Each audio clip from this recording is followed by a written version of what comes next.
going on, chess lover? This is Maurice Bishop Chess, so y'all know my slogan: "Life is a game of chess." All right, guys. I wanted to do a quick about ways to actually like improve in chess. Whether it's tournament or blitz. Um, as far as tournament guys, as far as improving in chess, in tournaments, you really have to prep, but like you really have to study your like whatever openings. I would say whatever openings y'all want to play, you want to make sure that you have it down pat, right? But at the same time, you need to make sure that y'all studying your end games as well. Because I'm gonna tell you this though, when it comes to end games and everything, it's definitely imperative that you really know your end game. Now I know a lot of people, they always say, "Hey, what opening can I play and what can I do this and that." The real reality of that, guys, is when you play in tournaments, you may play like a first few move or like a first few moves of book, like book moves and everything. You'll do a few book moves and stuff, but then after a while, guys, it's like you're gonna have to play chess. Now you may have some people they'll actually, they may fall for a couple of tricks and here and there and all, but when you're playing at tournament level, guys, especially how everybody is training now, you need to know your end games, like simple as that. So again, the question is how to improve in chess. The number one thing I'm gonna always tell y'all guys is to actually improve on your end games. Yes, don't get me wrong. It is important to know openings, and it's good to know, like middle game techniques and things like that. But at the same time, guys, end games. Now, I know when I first played in tournaments and everything, I wasn't really like an opening guru. I wasn't. At the time when I was start out playing, I was kind of like a more positional player. And the reason why I say that because there will be times where somebody will have like some tactical openings, like some very sharp lines.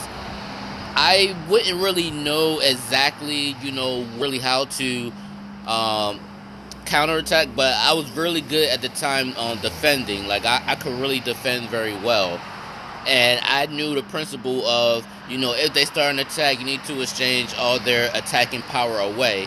And when I start doing that, that's when I start winning more in the end game. And when it came down to it, my end games was very sharp. And this is me not even really knowing like openings that well at that time.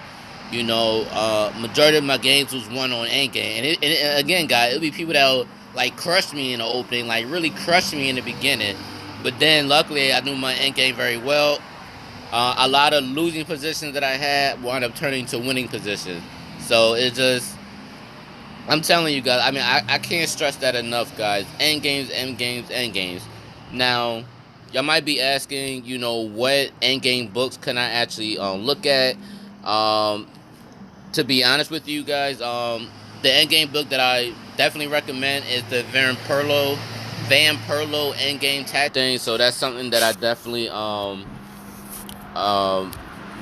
that I definitely recommend. Also, guys, Just the Facts by Grandmaster Lev Albert, which is also a really good end-game book as well. It gives you all the basics. It's something good that, y'all can actually look at. It definitely gives a lot of good principles. So, Lev Albert, I ain't gonna lie, a lot of his stuff is like really easy to understand. When I first learned an endgame, that was one of the books that I always went to, you know. Um, Sorry, guys. I'm over here trying to figure out these. 'Cause I know people that's commenting and everything, things like that. Okay, I can't look at it. Hey, I see you, boy. They gonna get that L shot, of course. But yeah, guys. As far as that, guys, I definitely um want to also tell y'all that it's not just learning the end games, but you need to really study a lot. Like I kind of look at it like this. So for the first week, y'all could be like, okay, I'm gonna just study the openings, and that's fine. And then the next week, you're like, okay, I'm gonna just study middle game techniques. And then the week after that, or like the next week, I'm gonna just study straight end games. And you just set a time for yourself to do it daily. every day. Make it like a lifestyle. Make it like, like reading the Bible every day or something, or like praying every day. You got to make it like a lifestyle, because the more you do something, the more you have more knowledge of, and the more uh, sufficient you actually become in your craft when it comes to chess. So, again, guys, I didn't mean to be like too long. I didn't mean to be too long here on this on a live, but I really wanted to make sure that y'all actually like get an understanding that you can only get better when you put the work in, when you really start. Especially, guys, a lot of y'all play like the leadchess.org and the chess.com, and that's good, like that's fine, but y'all need to actually analyze y'all games, after, like, I know a lot of times y'all be like, man, I don't feel like analyzing it, I'm playing a game, I just want to go to the next one. But if you keep going to the next game, you're gonna keep making the same mistakes over and over and over again. So you might as well just start, after every game, analyze your game and see exactly what mistake you've made, so that you could prevent from doing that same mistake. And who knows, the mistake that you made, you probably could have did some tactical stuff that you could have done. You probably could have had a winning position or something, but you would never know unless you start analyzing your game. So then when you play again, then you can actually start crushing your opponents. So uh, again, guys, I just wanted to put that out. How do you analyze if the computer doesn't understand your strategy? Okay, so the way you analyze it, like, again, I don't really like to.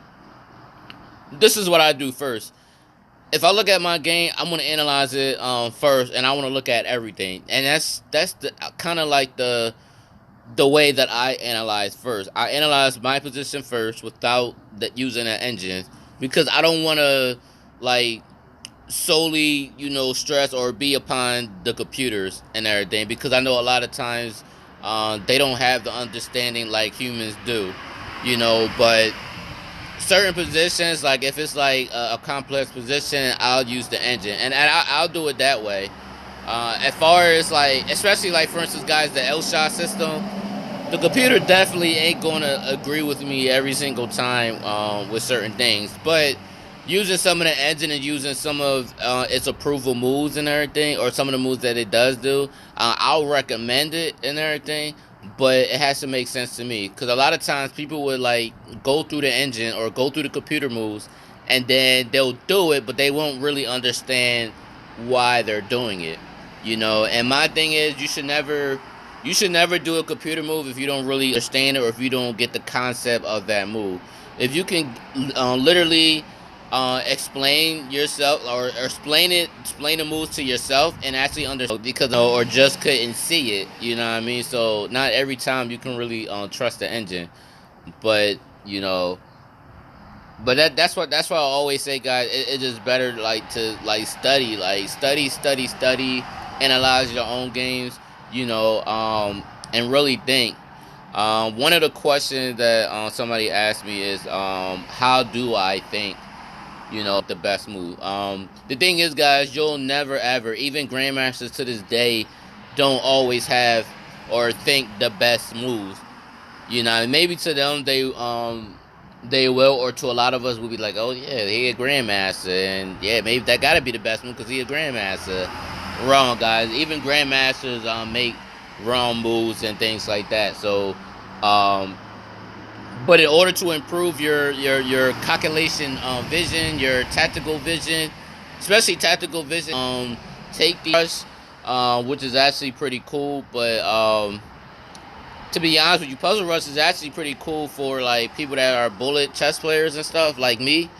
And it actually helps you to think stuff, or help you to see stuff faster, or you're kind of forced to see stuff faster because you're being timed.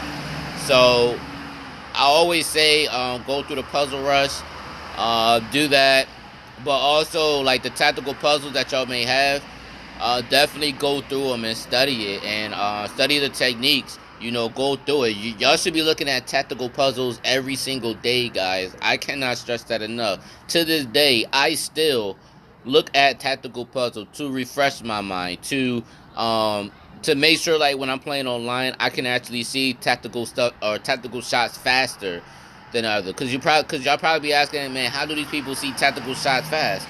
Well, you go through tactical puzzles every single day, and then after every game, you analyze it, and then you see other tactical shots there. So it's like you're constantly refreshing your memory every day, and you're doing it daily. And the more you do something, the more you start to pick up on stuff. It's the same thing, guys, as lifting weights. The more you lift weights, the more you get stronger. The more you start feeling like, man, I can lift 300 pounds and it ain't nothing to me. Whereas somebody who don't do it like that, they can't do it. So when people ask, man, how do I think like you? Well, I do puzzles. I solve puzzles every single day, daily. You know, if y'all not doing that, then y'all selling your whole study your end games and do it. Make sure you get the concept of it. And the thing is, you got to keep doing that, guys. Even if you're not doing that every day, at least you're doing it every week. And again, like I said before, if you're going to study openings week, and then the second week study all middle game stuff for the second week, and then end games for the third week, just study your end games, and then just go through that. You know, calculating. Which is another thing. Like, how do you improve on calculating variations and everything? The thing is, guys, as far as calculating, again, start playing longer time. A lot of people, they're so used to playing lead chess and chess.com, you know, where they're playing 3 minutes or 5 minutes, even 10 minutes. Personally, for me, guys, I kind of recommend that too. But also, guys, 10 minutes is also kind of considered blitz in a way, like in tournaments. So I don't really recommend the 10 minute because it's still considered blitz. Either,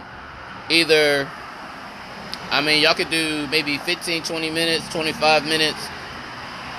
Honestly, go for 20 minutes and above. And that's pretty much what I say. I say 20 minutes and above.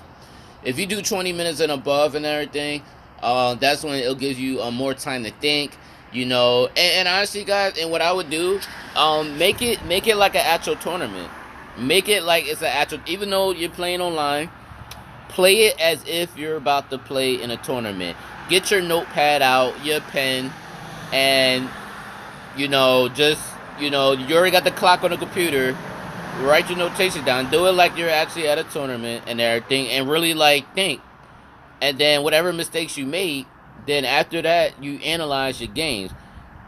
Do that daily, guys. I promise you, you keep doing that at least. I ain't saying you gotta do it every day, but at least do it every week. You can do it one time every week, but the whole point that I'm trying to get y'all to understand is, if you start doing that, like weekly, like every week, you'll see that you're calculating variations and calculated moves. It would improve a lot. The more you start doing it, the more better you. And that's really what I definitely believe in. How does attacking light or dark squares help in a strategy? Are you talking about for what, the L shot system? Is that what you're referring to?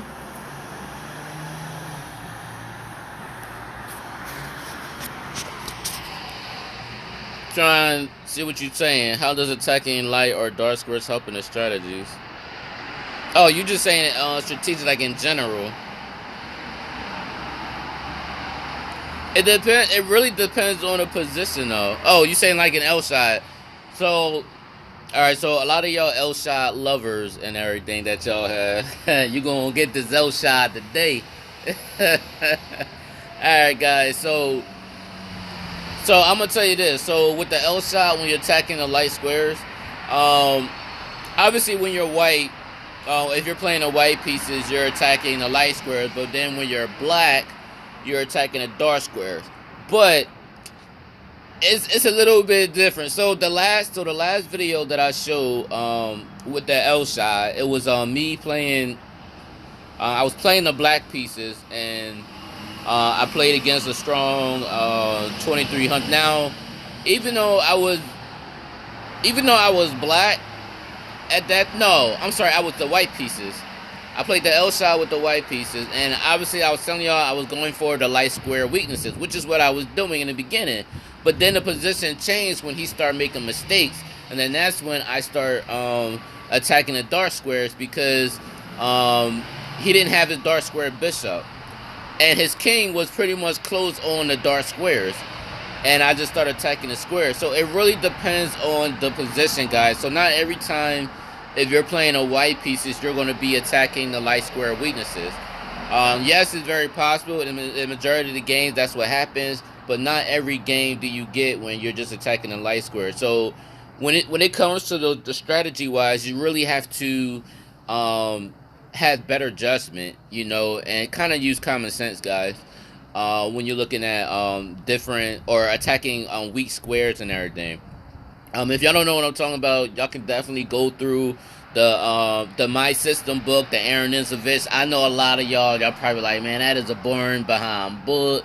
Nobody ain't got time for that. But I'm telling you guys, even though it is a boring and it's a dry behind book, but I'm telling you guys, the principles in that book is like that. Those principles will last forever. And to this day, guys, I still live by those principles, which is why I'm a 2400 in Lead Chess, and definitely trying to work my way up on the chess.com.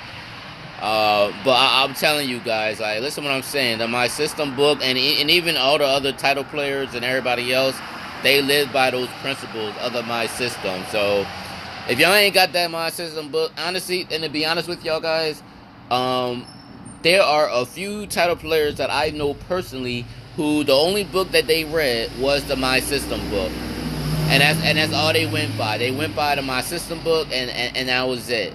And then obviously, guys, they title players now. So literally, and that's what they told me, man. They just looked at the My System book, and that was it. So if y'all ain't got that My System book, guys, I tell you, y'all need to get that My System book for real. Yeah, guys, I think oh yeah, another one is somebody was asking, do you move so fast in Bullet? Obviously, guys, it's not just knowing your chess like very fast, but also, guys, mouse control as well. Mouse control is a really big thing in winning Bullet chess.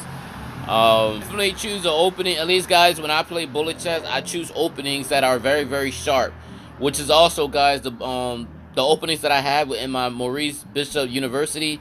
Definitely, guys, check that out. The link is those openings that I use is all in my university. It's sharp, it's tactical. It's the reason why my rating is high now. So definitely check that. Like, again, guys, that's pretty much how I get my openings, and I just pretty much like I'll play games and then mistakes I've made, and then after that, guys, I just keep doing the same thing, You said there are hundreds of chess books available on Script D. Is that what you're saying? Is Script D? I don't think I even heard. I haven't even heard of that one. Yeah. So. Yeah, I never heard of Script D. I'm gonna have to check that out. So are you saying those books are free? Because I'm pretty sure there's My System books that are free as well. I'm pretty sure of it. But yeah, guys, I mean, I see a lot of y'all on here and everything. Like I said, guys, y'all got questions. Definitely speak now, guys. Speak now. I'm here. Give me all y'all questions and stuff. Hi, what is better for you, Black Lion or L-Shot? What's better, honestly, I don't know. To be honest with you, I like both of them. I really, I mean, I pretty win pretty nicely on both openers. So I can't really say which one is better. But I'm gonna tell you this: for people that are starting out, I will always recommend the Black Lion. And the reason why, also easy, you're really gonna have to know your chess. Like, you really gotta know your tactics when you're playing the L. To me, I think the Black Lion is a lot easier though. But as far as what I think is better, I really can't say which one is better because I like both of them. It's what I play online, and it's stuff that I play in tournaments. So I can't say which one is better. I really like both of them, but I would say that L shot do have some type of I think the L shot is a little surprising to a lot of opponents who don't know what I'm doing and everything. So that could come off as like, oh yes, I got him now, like just crush him. So that's definitely so again I mean you could say, oh yeah, you like the L shot better, but again I like both of them because I like the Black Lion as well, and there's people to this day. You would think as many Black Lion games I put out, people still don't know about the Black Lion like that. I mean, some people do, but every time I play it, people really don't know the Black Lion and stuff. Oh, so you said the Script D membership is like $8.99 a month. That's not bad for all the books that you're getting and stuff. So that's not bad though. But yeah, man, keep asking questions, guys. I know I'm getting a lot of people on here and everything, so definitely ask away, man. Like, I'm here, man. Alright. Alright, so I'm going to take it. None of y'all have... I think I answered a lot of y'all questions. I'm about to... get out of here, but guys, again, my university is out and everything, so definitely check the description box and everything. Like I said, man, I have almost over 181 videos on there, and then guys, I'm still dropping more video courses on there, so it's pretty crazy. Who is my favorite chess player? Obviously, guys, my favorite chess... Oh, actually, I have two favorite chess players, though. One of them is Emery Tate, International Master Emery Tate. That is my all-time favorite chess player. But, of course, my second chess player is Michael Tao. You know what I mean? So, yeah, man, he attacking player. That's pretty much... I try to imitate, but you can never really imitate those people, but I'm an attacking player. Y'all already know how I do. Y'all see me online doing it, so y'all already know. Alright, I know a lot of y'all, it's like I'm getting more people coming on this thing, so alright guys, so what I'm gonna do is so I'm probably on a YouTube community. Pay attention to that, guys, because I'm gonna be adding like the time. Continue to check out my channel. Thanks everybody for all y'all support, and I will see y'all next time. Alright.